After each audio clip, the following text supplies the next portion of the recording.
a country with over 1 billion people, thousands of years of history, and the world's spiciest food. But behind the saris, samosas, and sacred rivers is a military that's so vast, so capable, and so battle-ready, you'd think it was coded by a Marvel villain.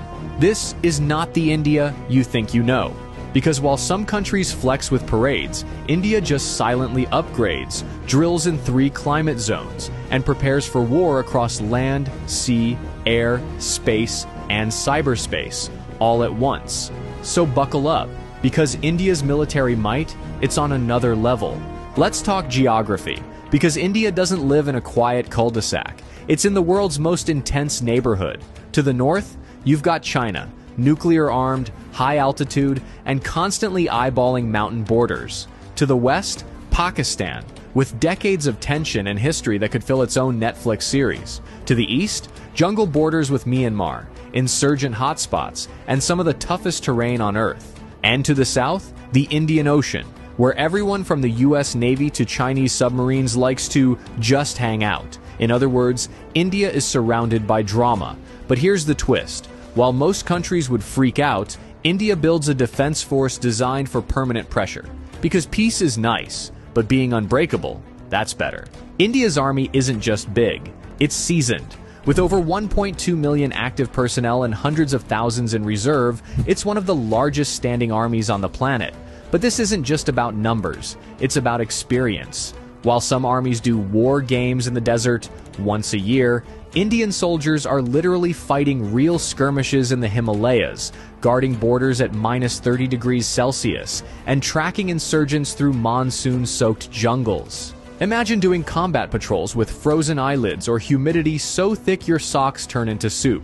That's Tuesday in the Indian Army. And then we get to the elite units. Para-SF, India's special forces that train to jump into war zones from 30,000 feet up. They go behind enemy lines and vanish like a WhatsApp status. Ghatak platoons, the army's pointy end of the spear. First in, last out, always loud. RR, Rashtriya Rifles. Fighting counterinsurgency operations 24/7. Not hypothetical, not training. Real combat, real bullets, real stakes. And they're not just trained for ground warfare. They're trained for multi-front conflict, from urban environments to mountain peaks higher than most planes fly. You want gritty? India's army defines it. Now let's talk sky supremacy. The Indian Air Force, or IAF, doesn't mess around. With over 1,500 aircraft, it's one of the biggest and most versatile air forces in the world. And it flies everything. You've got Sukhoi Su-30 MK-IS, multi-role monsters that dogfight like fighter jets and strike like bombers. Rafale jets, precision, speed, stealth. These things could thread a needle from a mile away. Tejas, India's indigenous fighter jet that proves "Make in India" also means mess with me and perish. Oh, and the pilots? They train at altitudes where oxygen is a suggestion, and landing strips are made of ice. But IAF's strength goes beyond jets. You've got AWACS for battlefield surveillance, airborne refueling tankers for long-range operations, and missile systems that give enemy aircraft approximately 0 chances. In a real conflict, India could deploy squadrons to multiple theaters, rain down firepower from 3 directions, and still have jets in reserve. And did I mention they once bombed a terrorist camp 80 kilometers into another country, casually flew back and said, "Yup, we did that"? Yeah, they don't bluff. Now, let's go aquatic. India's Navy is the silent assassin of South Asia.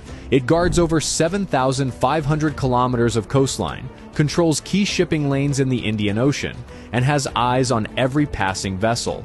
We're talking aircraft carriers, INS Vikrant and INS Vikramaditya, stealth destroyers, frigates, corvettes, and landing ships, and nuclear submarines that can launch ballistic missiles from under the damn ocean. The Navy doesn't just protect, it projects. It performs joint drills with the US, Japan, Australia, France, you name it. Why? Because India knows something every superpower knows too. Whoever controls the Indian Ocean controls trade, and India has home field advantage. Plus, if things ever go nuclear, the Navy has INS Arihant, the nuclear-powered submarine with second strike capability, meaning, even if everything else is taken out, India can still end you from under the waves. Their missile arsenal is no joke. Agni series. These are not firecrackers. They're long-range nuclear-capable ballistic missiles. BrahMos, one of the fastest cruise missiles in the world, co-developed with Russia. It hits targets faster than most people hit the snooze button. And they're not stopping there.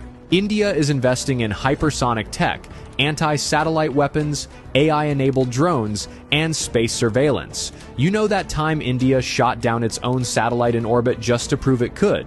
Yeah, that was the military equivalent of flexing in zero gravity.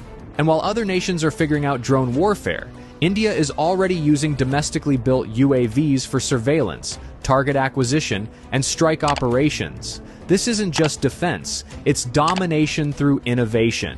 Not all wars are fought with bullets. The country knows the next major war could start with a keyboard, not a gun. So the country is building one of the most formidable cyber defense and cyber offense teams on the planet.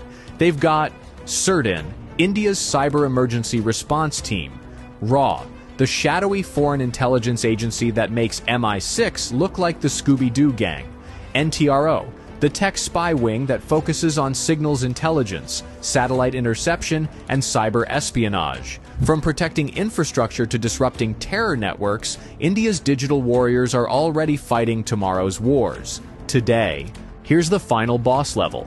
India isn't just armed, it's nuclear armed, with a doctrine of no first use, but a guaranteed second strike that could end cities. With a triad of nuclear delivery systems, land, air, and sea, India ensures that any attack ends in instant regret. But the real strength? Resilience. India has fought multiple wars, faced insurgencies, and bounced back from terror attacks without crumbling. Its soldiers are battle-tested, its people are proud, and its doctrine is clear.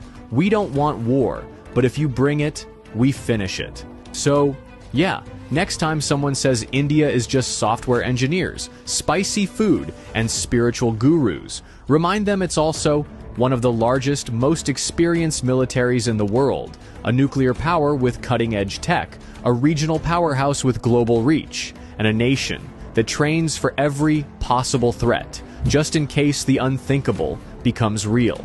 And while India believes in peace, it's fully prepared for war. Hit that like button if you learned something new.